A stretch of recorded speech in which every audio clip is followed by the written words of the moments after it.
why people should go for ADR and not go for litigation. Before, last year, there was this initial statistics which was being drawn by the government, and they stated that there are more than 400 cases which are pending within the span of Supreme Court, High Court, various subordinate court, and as we all know, we all are somewhere or the other very familiar with how the procedure of a case is.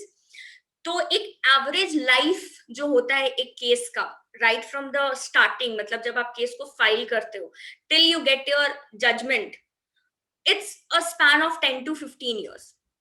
Now, if we imagine that today, if we want to opt for globalization and the companies want to come and, have a business friendly relationship, and of course there are conflicts, we cannot say that we cannot run anything without conflicts. तो ये जो unconscionable delay है background में with the courts and everything, I don't think that this is going to lead to a very societal fact, और ये society को बहुत अच्छा एक it's not going to give a very proper structure to the society if all these companies are going to opt for litigation. But as we compare it with ADR, it is much more fair, it is efficient, it is cost effective. It possesses confidentiality because many a times you don't want to share your disputes with the other parties, and it's more flexible.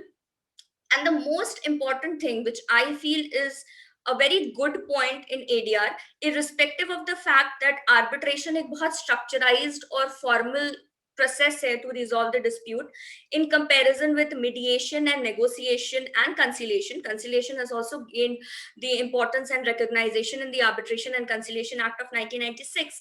But what I feel, जो possible outcome है of all these ADR process is to get into a compromise, and there is a possibility of compromise, जो कि litigation में थोड़ा कम है. So in this way, I can say that, ADR is one of the most important mechanism, and it's a growing area these days. And in order to resolve the disputes, I would say that not only the top-notch companies are opting for ADR, but, even the judiciary and the governments are also encouraging people that you should go for the ADR mechanism. The best example is, few days back, we had certain sessions of Niti Aayog, which is the think tank of our government. They have proposed different seminars, and they are encouraging India to have very business friendly laws in both domestic and international commercial arbitration. And